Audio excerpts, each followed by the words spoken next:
So who hired a spiritual cleanser to remove their ex's things? The answer is Madonna.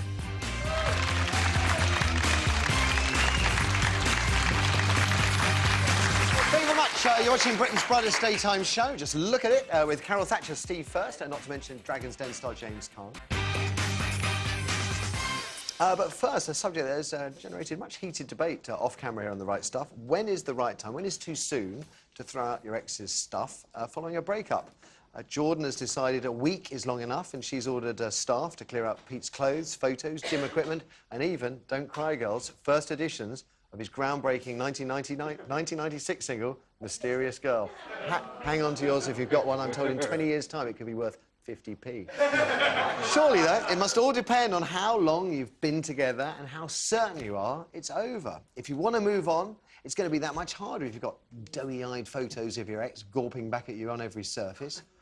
But, as it was very clearly pointed out to me before we came on air, what about the kids? Are they entitled to see images or memories of Dad dotted about the house? That's one question no one seemed too sure of backstage. Will Junior and Princess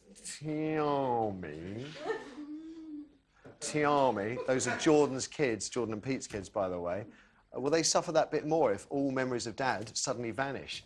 Well, the experts at Psychology Today magazine reckon having constant reminders of a former partner hanging about can indeed stop you moving on. But they warn that cutting out all signs of your ex out of your life very suddenly can lull you into a false sense of security. It's a bad idea.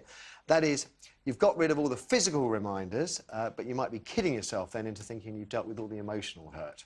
I can follow that, because these things take time. In my past, I've done a bit of both. I've clung on to memories and lived to regret it. I'd much rather now get rid of everything quickly, like kind of ripping off a plaster. But I don't have kids, and I suspect if I did, I would think quite differently. When is too soon to rid yourself of your ex's stuff? Go on then, Steve. You're the most recent to go through this trauma. Yeah, I mean, it was slightly less traumatic for us because it was an amicable decision. Good. It wasn't one of But those, it's never I'm easy, going to though. burn your underpants because you've gone off with the au pair. We didn't have an au pair. And I don't wear pants. I do, and... sorry. So what we did, obviously there were wedding photos, there were photos of us on our wedding day. When we did split up and eventually when my ex took the kids to a new place, the wedding photos went with them, but in a box. And it doesn't mean that they put it on the wall of the new place, but because, you know, my daughter particularly was like, oh, can I see the pictures of the wedding day? And of course, because we still get on very well, that's very easy to do. So we were very pragmatic and very kind of controlled, and it wasn't... The only thing we had an issue with was a cookery book. I'm a big Nigel Slater fan, and she wanted the Nigel Slater book, and there was a bit of a fight over Tear that. it in half.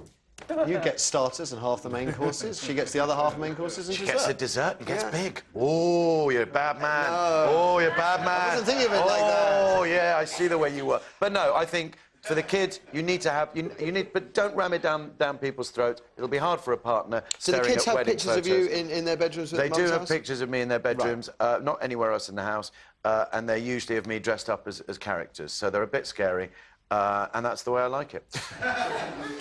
James, what do you think? 7 days. Have you been married to someone, what, nearly 4 years, 2 kids with them, 7 days after some kind of quite public bust-up, you chuck everything out of the house. Too soon?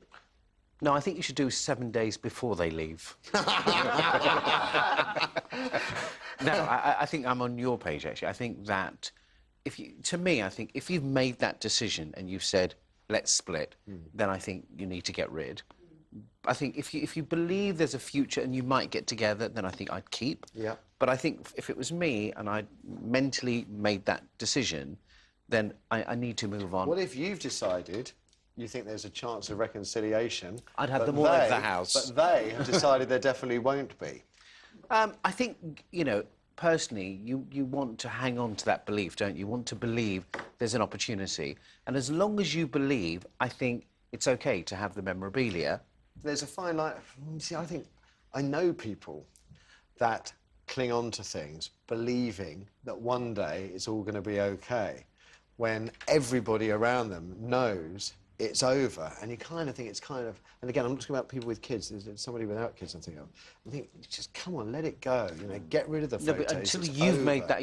I don't think it matters what other people think. It's what you feel, because it's such an emotional issue, isn't it?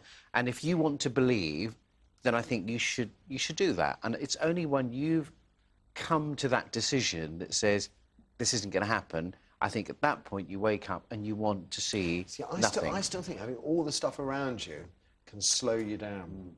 Slow you down, like millstones around your neck, dragging you down, ruining your life. Anyway, Karen, what about you? Well, look, quite frankly, I'm a bit maxed out on details of Peter and Katie's bust-up. Oh, come on, come. But since you asked, Matthew, I think Katie's been quite civilised, to be quite Professional honest. journalist through and through, Carol. been quite civilised. She says his stuff is going to be boxed up and put in storage. Yep. She's not carting it round to the nearest charity shop. She's not selling it on eBay. Not burning it. Not burning it. And look, also, he might want his stuff. Has anybody thought of that?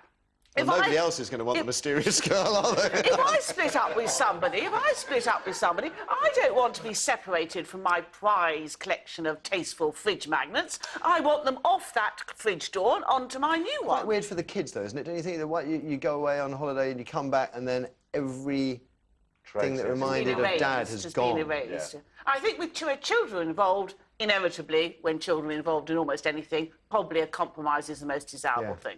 People are very selfish in these kind of scenarios, and they take their own interests over and above the children's often, and I think that's a big mistake. I'm going to hold on to my copy of The Mysterious Girl, regardless Have you, of what you, have I you, have. have you got a copy? I thought it was a great song. Have you really got one? Matthew, stop it. It was really good.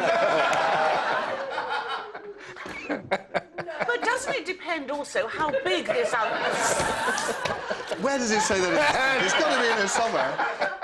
This is a man who put a fantastic school in Pakistan. It's amazing. And you have them. I do. What do you think they sing every morning when they're at the school?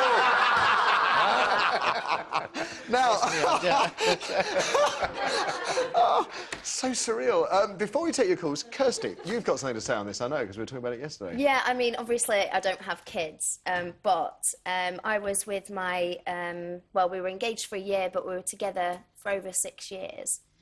And I'd gone home to see my sick father, unfortunately, and I came back and all my stuff was boxed, and my then partner decided that, you know, he didn't want to go ahead with the marriage, he didn't want to stay with me anymore. Everything was literally packed away before you'd even technically Pretty much split up? everything, yeah.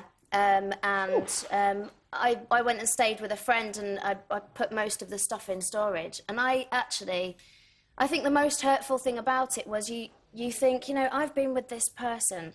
He's been my best friend, not only the person I love, he has been my best friend, my soulmate. Remember, this guy's a rat you're talking about, yeah? For over 6 years. And how can he just move on that quickly? How can everything just be irrelevant? But it was the best thing that he did, because it helped me to move on, because it finalised it for me. Well, I didn't sit around thinking, oh, maybe this or maybe... Initial horrible pain at first, but rather like ripping the plaster off. It stings like hell. And I also then 5 didn't, minutes later, because I didn't have anything else at the house, I didn't have any excuse to see him. I had no excuse to go back.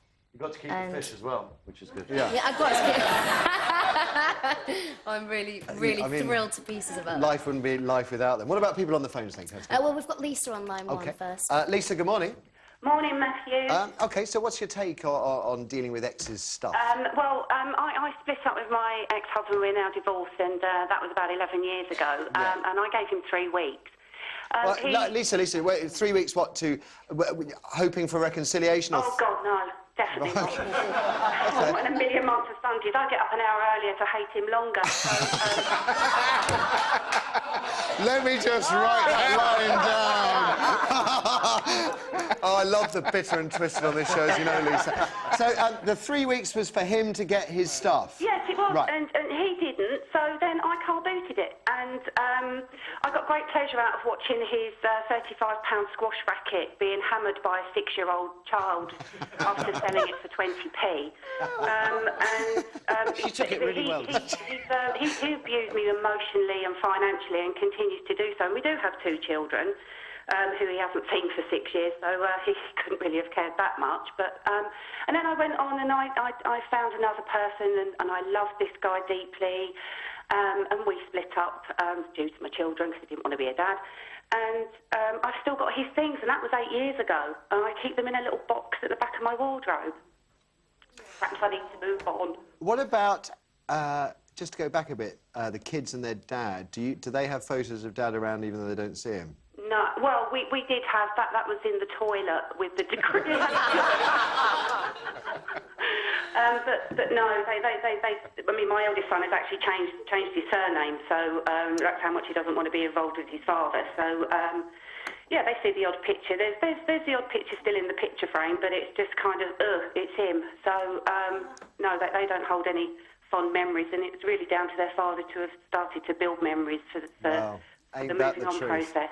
Ain't that the truth? Lisa, thank you very much for the call. You gave us a good laugh as well. I know it's a very, very personal issue, but at least I think you can see the funny side of it now, I think. Thank you. Let's have another. Julie's on line 3. Julie, good morning. Good morning. Did you hang on to your ex's stuff for ages? No. What happened to you? How did you split up? Well, I've been married, we've been nearly 14 years in a couple of weeks, but in January I found out his brother caught him speaking with his girlfriend. Right. And they're actually sharing her now. So that's what I did the day after I found out. I chucked him out of all his stuff. Threw his stuff out, what, literally onto the street?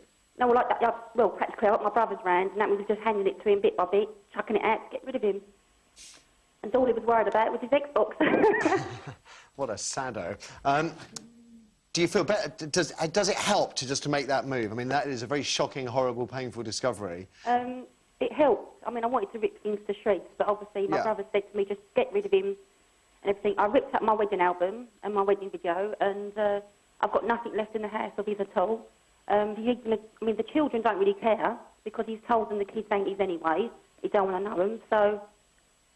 Doesn't make men look very good, this phone-in, does it, by and large? I mean, all he does now, he don't want to know the kids till it suits him. Julie, thank you for the call. Thank you. Have we got any guys on the phone? We have got a guy for you now. It's John, and he's on line 2. OK. John, good morning. Good morning. Your opportunity to stand up for the brighter, better-looking sex. The